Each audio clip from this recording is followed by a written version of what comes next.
Hello, dear student. Assalamu alaikum. And now, today, our selected topic, which are discussing here, is molarity. Actually, what is molarity? Molarity is the unit of concentration. A various unit has been used to express the concentration of a solution. And the topic which has been selected here, that is molarity, which is included in our course. So, first of all, what is molarity? Molarity is defined as the number of mole of solute dissolved per dm cube of a solution. ठीक है जी, किसी भी solution के अंदर, given solution के अंदर, ठीक है, क्या हो जी, पर डीएम क्यूब में जो number of mole of solute dissolve किए जाते हैं, इसको हम क्या कहते हैं? मोलरिटी कहते हैं. अच्छा जी, हम इसकी मैथमेटिकल फॉर्म निकालते हैं. ठीक है जी. अच्छा जी, mathematically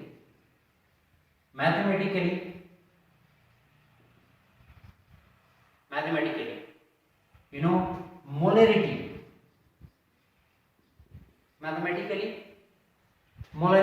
is equal to number of mole of solute,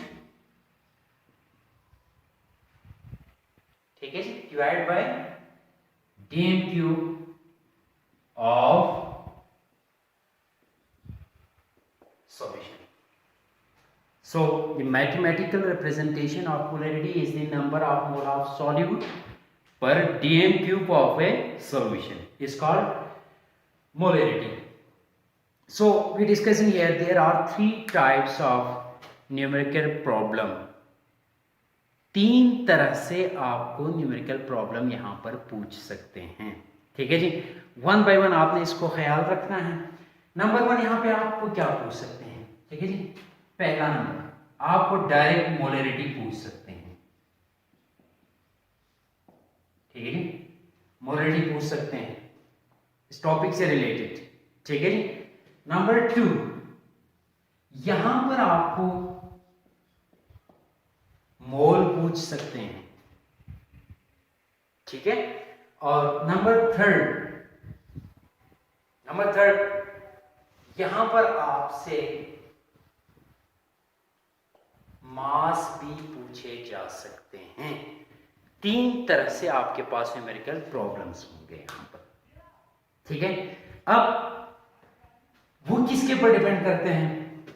हम फार्मूले को मजीद डिराइव करेंगे. जब फार्मूला आप डिराइव करेंगे तो हमें पता चलेगा इस फार्मूले को हम मजीद इसको रिड्यूस करके ना मजीद दूसरे फॉर्म में हम इसको कन्वर्ट कर सकते हैं. वो कैसे? वो इस वजह से, देखें यहां पर क्या है, number of mole of solute है ना. तो ये मोल किसके इक्वल होता है? मोल बराबर होता है, ठीक है जी, mass divide by molar mass. इसको हम इक्वेशन नंबर 1 दे दें. क्या ये इसके अंदर पुट नहीं कर सकते? हम आसानी से कर सकते हैं. ठीक है. No, put the mole in equation number 1. So देखें आगे, मोलरिटी इक्वल्स टू, याद रखें, molarity is represented by capital M. Molarity को कैपिटल एम से रिप्रेजेंट किया जाता है. अच्छा, अब जरा देखें यहां पर मैं इस मोल की जगह पे ये फार्मूला पुट करूंगा. अब देखते हैं मजीद कौन से फॉर्म हमारे पास आ जाते हैं. तो देखिए जी, नंबर ऑफ मोल की जगह पे हम क्या पुट करेंगे? मास ऑफ सॉल्यूट आएगा डिवाइड बाय क्या आएगा? Molar mass of solute. ठीक है जी. मेन डिवाइड क्या आएंगे यहां पर? DM cube of solution. DM cube of solution. आप इसको मजीद वेरीफाई करें. तो आपके पास क्या आएंगे कि mass of solute divide by molar mass of solute multiply by dm cube of solution. लो भाई, आपके पास ये फार्मूले की सेकेंड फॉर्म है, ठीक है। फर्स्ट आपके पास डायरेक्ट ही है पहला फॉर्म, और ये क्या है, दूसरा फॉर्म है, फार्मूले की दूसरा फॉर्म। ठीक, देखिए एक चीज है जिसमें ज्यादातर स्टूडेंट कंफ्यूज हो जाते हैं, जब आपको कोई न्यूमेरिकल प्रॉब्लम देते हैं उसके अंदर ज्यादातर आपको वॉल्यूम जो है ना, ज्यादातर आपको वॉल्यूम किस में देते हैं, सीएम क्यूब में देते हैं। ज्यादातर वॉल्यूम किस में देते हैं, सीएम क्यूब। लेकिन फार्मूले में आपके पास क्या है, डीएम क्यूब है। अब मैं यहां पे आपको दो तरीका बताता हूं, ठीक है ना। एक तरीका यह है कि आप सीएम क्यूब को डायरेक्ट डीएम क्यूब में कन्वर्ट करें, ठीक है जी। सीएम क्यूब को डायरेक्ट डीएम क्यूब में, फॉर एग्जांपल आपके पास यहां पर 500 सीएम क्यूब, इसको आसान करने के लिए क्या करेंगे, डीएम क्यूब में कन्वर्ट करने के लिए क्या करना पड़ेगा, आप इसको 500 डिवाइड बाय 1000 करेंगे, ठीक है जी। तो ये क्या आएगा, 0.5 डीएम क्यूब, ठीक है।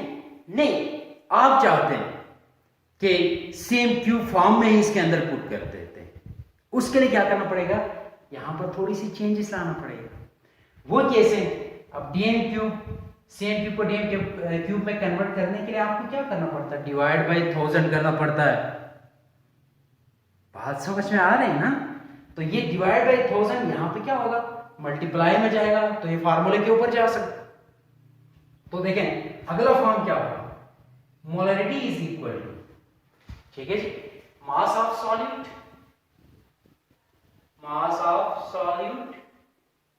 Multiply by 1000 divide by molar mass of solute,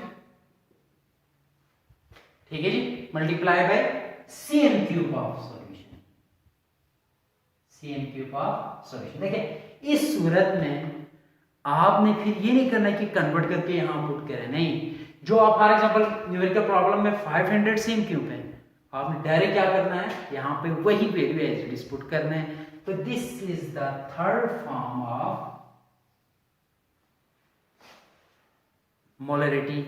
By using this formula we also calculate the molarity, ठीक है। अब इसके बाद हम क्या करेंगे, आपको एग्जाम्पल में 1 by 1 मैं समझाऊंगा, तो दूसरे पार्ट में इंशाल्लाह ताला, ठीक है जी। तो ये 3 फार्मूले आपने इस्तेमाल करने हैं। तो अब मैं आपको बता दूंगा एग्जाम्पल में ना कि क्वेश्चन किस तरीके से पूछ सकते हैं, ठीक है जी। Thank you.